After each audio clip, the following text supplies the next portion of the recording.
kailangan ho nagkakaintindihan tayong dalawa. Magkakaintindihan tayo, Your Honor. Na magkakaintindihan tayong dalawa, Your Honor. Bakit natin pinag-aawayan yung domicile? Hindi mo natin pinag-aawayan. Place of Iwanag ko lang po ang use of terms natin. What is the significance, Your Honor? What's the significance of domicile and place of residence? I What's so think, important? Your Honor, your lawyer should be the one informing you what is the difference of domicile and residence. Humahaba lang po tayo, Mr. President, Your Honor. Kung gusto niyo po, maglatag na po ng banig dito.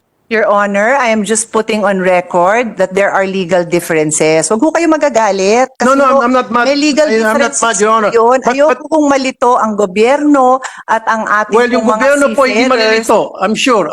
Sir, I there are guarantee you, the legal government- differences. So if we do not Suspended. clarify, Hindi naman natin pwedeng baguhin lahat dahil lang sa kagustuhan mo. I was pointing out that the bill refers to the obligation of the seafarer, the obligation of the ship owner or manning agency to take care, to be responsible for the expenses of medical care of the seafarer when in self-isolation or quarantine until the seafarer has been repatriated to the point of hire. And then the next paragraph goes on to say, upon arrival at the point of hire, which the sponsor said is always the Philippines, up to the seafarer's return to the place of domicile, the Philippine government will take care of his quarantine.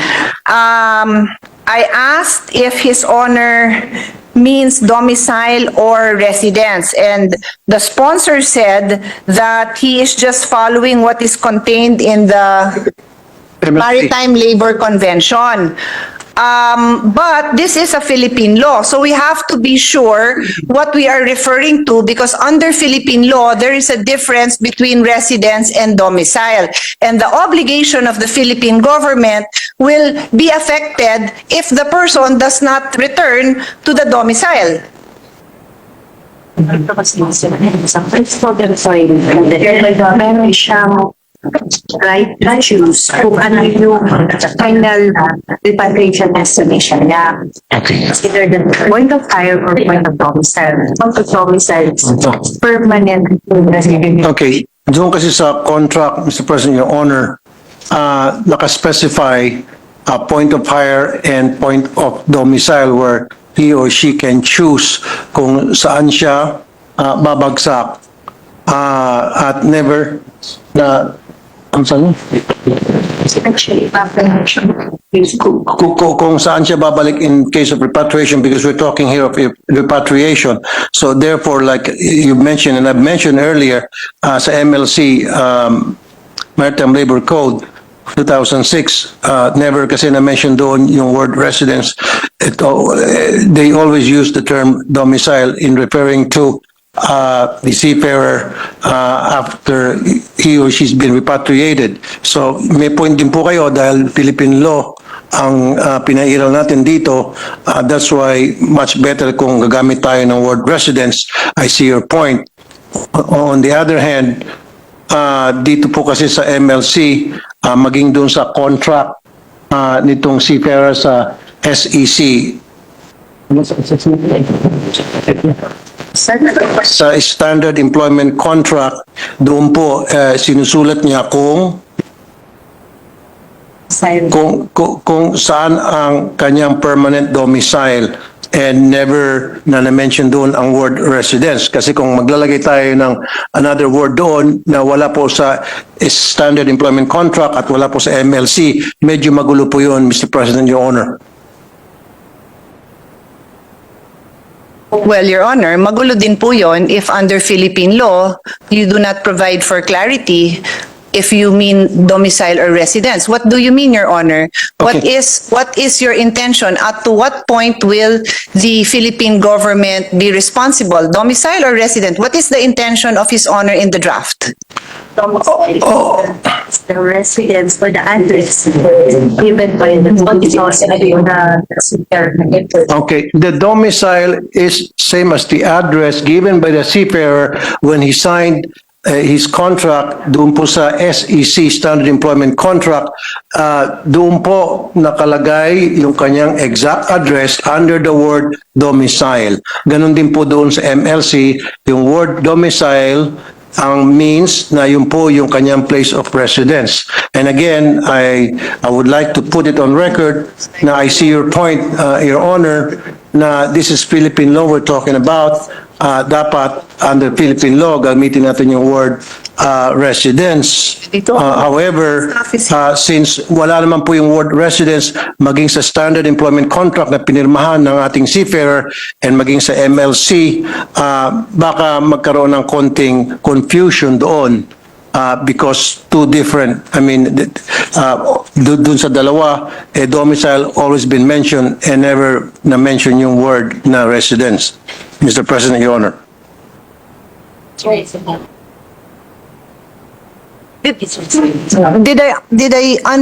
I remember correctly that in the first part of his Honor's answer, he said in the standard employment contract, he would indicate as his domicile his what? What did his Honor say? Place of residence, place of permanent residence? What was the statement made?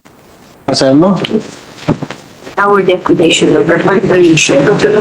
Doon sa plan, sabi niya kasi sa SEC. Nakalagay doon domicile. Meron tayong po kanyo.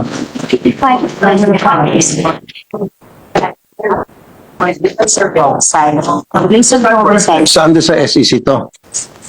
Okay. Your Honor, sa kanyang standard employment contract, again, doon sa part ng repatriation, it refers to the process of returning seafarer to the point of hire or the seafarer's place of domicile. Yun po yung nakaspecify doon sa SEC. Your Honor. But earlier, Your Honor, you said that the SEC states the domicile as something. You said that. What was that? I'm just asking for His Honor to repeat that because I will try to help His Honor clarify the intention. If he just repeats, what did you say, permanent residence or current residence? The place of domicile is the address written by the seafarer as his place of residence. Okay. Listed in the standard employment contract, he or she states there his place of domicile as his home address. Your Honor.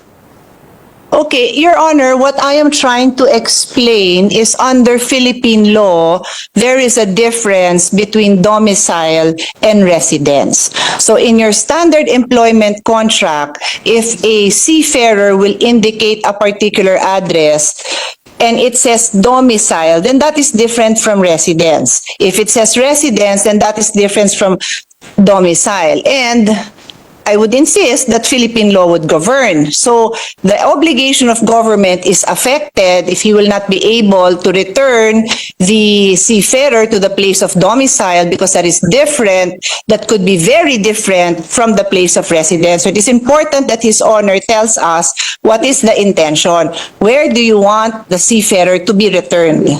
Okay. I thought, Your Honor, my team already talked to your team and they already agreed on that matter. Your Honor, it is the sponsor and I who will agree. No, yeah, I understand, Your Honor, but for the sake of brevity or for the sake of na para mapaiksi tayo and Pero kailangan ho nagkakaintindihan tayo ng dalawa. magkakaintindihan tayo, Your Honor. Magkakaintindihan tayong dalawa, Your Honor. Bakit natin pinag-aawayan yung domicile and Hindi natin pinag-aawayan. place of Iwanag ko lang po ang use of terms natin because they have significance, Your Honor. what's the significance? What is the significance, Your Honor? What's the significance of domicile and place of residence? I What's so think, important? Your Honor, your lawyer should be the one informing you what is the difference of domicile and residence. I've already been pointing out that there is a difference. If your team cannot... But Your Honor, like I said, under the MLC convention provision, domicile refers to the home address. And in the SEC, it's the same when the seafarer filled out his SEC form, place of domicile there refers to his address. In the MLC and in the SEC, domicile means home address. Your Honor, I am simply informing the sponsor that under Philippine law, there is a difference between I domicile understand, Your Honor, and but it is residence. already understood under the MLC provision, domicile means home address, and under the standard employment contract, which the seafarer signed, the word domicile refers to his home address. Okay, so I will ask His Honor a question. When the seafarer indicates a home address, Yung point of hire is Manila. When you say domicile, yun po yung permanent address niya, Your Honor. As declared doon sa kanyang SEC. Kasi po doon sa SEC, idideklara mo yung iyong home address. At anong nakalagay doon? Domicile. Wala naman nakalagay doon home address. Nakalagay doon domicile. Your Honor, I am just putting on record that there are legal differences. Huwag ko kayo magagalit. Kasi No, po, I'm not mad. may legal I'm not differences mad, Your Honor. yun. But- Ayoko kung malito ang gobyerno at ang ating Well, yung mga gobyerno po hindi seafarers. malilito. I'm sure. Sir, I there are guarantee you, the legal government- differences. So if we do not clarify, Hindi naman natin pwedeng baguhin lahat dahil sa kagustuhan mo. no, Mr. President, Section 84 includes NLRC.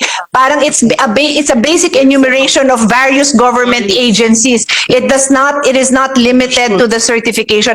My only concern, and I will repeat, I leave it to the sponsor. I just don't want that when it leaves the halls of Congress, later on, for example, our expert in TESDA will say, hindi niya job mag-certify, ba't kayo nagpapa-certify dyan? So that's why the intention of the legislative body should be very clear, and that must come from the sponsor. Mr. President, Your Honor, Your Honor. tapos na po yung period of interpellation natin, period of amendments na ito. Sana ang request ko lang po, sabihin lang niya sa akin kung ano yung amendments niya, and I will say whether I accept or not, and if I do not accept it, and I will explain. Ang nangyari po kasi, pina-explain niya muna ako, na bumabalik tayo sa interpellation, and then after ma-explain ko, pwede niyang i-amend at pwede niyang hindi. Napapahaba lang po tayo. Bakit hindi na lang po niya, Mr. President, Your Honor, sabihin na lang kung anong gusto niyang amendment, anong linya yon, and then I'll say accept or not. If I don't accept, and I'll tell the good senator from Taguig why I'm not accepting. Para mapabilis lang po tayo. Kaysa naman po, kailangan pa muna ako magpaliwanag, babasahin niya, kailangan ko pa magpaliwanag, and then hindi siya satisfied sa paliwanag ko, then magkakaroon ng debate. At kapag halimbawa na satisfied siya sa paliwanag ko, then hindi na siya mag-amend. Humahaba lang po tayo, Mr. President, Your Honor. Kung gusto niyo po, maglatag na po ng banig dito. Sa unan. Welcome to legislative work, Mr. President. No, hindi naman po